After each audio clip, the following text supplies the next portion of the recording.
নমস্কার বন্ধুরা, আজকে আমি আপনাদের সাথে এমন একটা রেসিপি শেয়ার করব যেটা একবার নয় বারবার বানিয়ে খেতে ইচ্ছা করবে। বাড়ির সবাই খেয়ে এত প্রশংসা করবে যে আপনি অবাক হয়ে যাবেন। হঠাৎ করে ভালো কিছু খেতে ইচ্ছা করলে তাহলে ঝটপট বানিয়ে নিতে পারেন এই রেসিপিটি। মাত্র দু একটা উপকরণে তৈরি হয়ে যাবে, আর তৈরি করাটা এত সহজ যে আপনি বিশ্বাসই করতে পারবেন না। তুলোর মতো নরম তুলতুলে হবে, মুখে দিলে মিশে যাবে। আজকের রেসিপি বানানোর জন্য সবার প্রথমে আমি একটা মিক্সিং বোল নিয়েছি। এর মধ্যে দিয়ে দেব 2 কাপ চালের গুঁড়ো। এখানে চালের গুঁড়োটা আমি বাড়িতে তৈরি করেছি, বাজারের কেনা চালের গুঁড়ো হলেও হবে। সাথে দিয়ে দিচ্ছি 2 কাপ ময়দা, দিয়ে দেব স্বাদ মতো লবণ, আর এরই সাথে দিয়ে দিচ্ছি 3 টেবিল চামচ মতো গুঁড়ো দুধ, দিয়ে দেব 2 টেবিল চামচ মতো চিনি। এখন শুকনো উপকরণগুলো ভালো করে একটু মিশিয়ে নেব।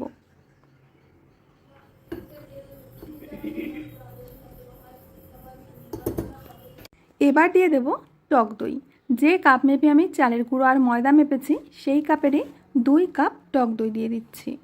সাথে দিয়ে দেব 1 কাপ জল। চালের গুঁড়ো আর ময়দা মিশিয়ে যতটা হবে তার অর্ধেক দিতে হবে টক দই। জলটা একসাথে দেব না, প্রথমে আমি 1 কাপ দিলাম, পরে আমি আরও জল মেশাবো। এখানে আমি আরও 1 কাপ জল নিয়ে নিয়েছি, আরও 1 কাপ জলের হাফ কাপ জল আমি দিয়ে দিলাম। চালের গুঁড়োটা যদি শুকনো হয় জলের পরিমাণটা একটু বেশি লাগবে, আর চালের গুঁড়োটা ভেজা হলে তাহলে জলের পরিমাণটা একটু কম লাগবে। ব্যাটাটাকে খুব ভালো করে ফেটিয়ে নিতে হবে। এখন দিয়ে দেবো এখানে 4 টেবিল চামচ মতো ডেজিকেটেড কোকোনাট। তোমরা চাইলে এখানে ফ্রেশ নারকেল কোড়াও দিতে পারো, এতে করে বড়াগুলো খেতে দারুণ লাগবে। খুব ভালো করে একটু সময় নিয়ে ফেটিয়ে নিয়েছি, আর ব্যাটাটা কিন্তু এরকম ঘনই হতে হবে, পাতলা ব্যাটার হলে হবে না।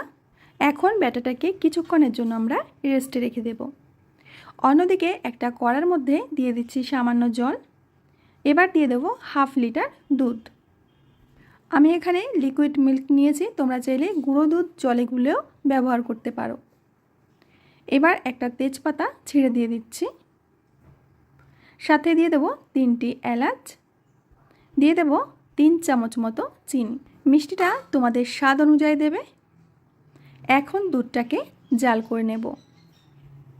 দুধটাকে জাল করে মালাই তৈরি করতে হবে, তবে বেশি ঘন করা যাবে না। এখানে দিয়ে দিচ্ছি আমি 1 প্যাকেট গুঁড়ো দুধ। 10 টাকা দামের 1 প্যাকেট গুঁড়ো দুধ দিয়ে দিচ্ছি, এতে মালাইয়ের টেস্টটা কিন্তু দারুণ আসবে। খুব ভালো করে দুধটাকে ফুটিয়ে জাল করে নিয়েছি, আর দুধটা কিন্তু এরকম পাতলাই থাকতে হবে, বেশি ঘন করলে আবার বড়ার মধ্যে দুধটা ঢুকবে না। মালাইটা আমার তৈরি হয়ে গেছে, এটা ঢেকে রেখে দেব। এদিকে আমাদের ব্যাটারটাও অনেকক্ষণ রেস্টে রেখেছি। ব্যাটারটা ঠিক এরকমই হতে হবে। এবার দিয়ে দেবো 1 চামচের 4 ভাগের 1 ভাগ বেকিং সোডা আর হাফ চামচ বেকিং পাউডার। সামান্য একটু জল দিয়ে ব্যাটারের সাথে খুব ভালো করে মিশিয়ে নেব। ব্যাটারের ঘনত্বটা ঠিক কেমন রাখতে হবে তোমরা নিশ্চয়ই দেখে বুঝতে পারছো, ঠিক এরকম ব্যাটারটাই কিন্তু আমাদের লাগবে। প্রথমে গ্যাস ওভেনে একটা তাওয়া বসিয়ে দিতে হবে, তার উপরে একটা আমপাম প্যান। গ্যাসের ফ্লেমটা মিডিয়ামে রেখে প্রথমে তাওয়াটাকে গরম করে নিয়ে তারপর প্যানের মধ্যে হালকা তেল ব্রাশ করতে হবে। তেলটা কিন্তু হালকা করে ব্রাশ করতে হবে, বেশি তেল দিলে আবার নিচের দিকটা লাল হয়ে যাবে। এবার একে একে প্রত্যেকটা বাটিতে ব্যাটার দিয়ে দিচ্ছি। বাটিটা পুরো ভর্তি করা যাবে না, একটু খালি রেখেই ব্যাটার দিতে হবে, কারণ এগুলো ফুলে আরও বেড়ে যাবে। এখন ঢাকনা দিয়ে ঢেকে আমরা 3 মিনিট মতো অপেক্ষা করার পর ঢাকনাটা খুলে নিচ্ছি। আর গ্যাসের আঁচটা মিডিয়াম টু লোতে রেখেই কিন্তু পিঠেগুলো বেক করতে হবে। তো পিঠেগুলো খুব সুন্দরভাবে হয়ে গেছে, এখন তুলে নিচ্ছি। যদি সরাসরি গ্যাসের চুলায় আমরা প্যানটা দিতাম তো নিচের দিকটা লাল হয়ে যেত। একবারের পিঠেগুলো হয়ে গেছে, এখন নামিয়ে নিচ্ছি। একইভাবে আমি আরও একবার পিঠে দিয়ে তোমাদের দেখিয়ে দিচ্ছি। আর এই পিঠেগুলো হতে বেশি একটা সময় লাগে না, মোটামুটি 3 থেকে 4 মিনিটের মধ্যেই কিন্তু রেডি হয়ে যায়। তো একইভাবে আমি পিঠেগুলো তুলে নিচ্ছি। দেখতেই পাচ্ছ কত সুন্দর ফুলকো আর গোল গোল হয়েছে। চাইলে তোমরা পিঠেগুলো এইভাবেও খেতে পারো, শুধু শুধু খেতে কিন্তু দারুণ লাগে।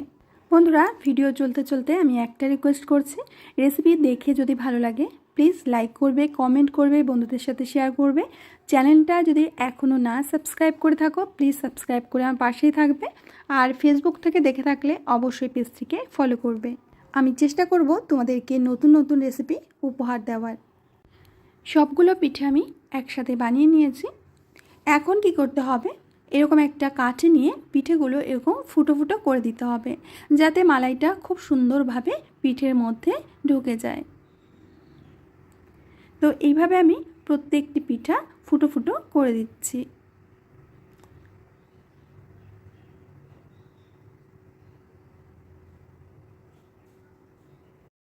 সব পিঠেগুলো একটা বাটির মধ্যে নিয়ে তারপরে তৈরি করে রাখা মালাইটা এর মধ্যে দিয়ে দিচ্ছি।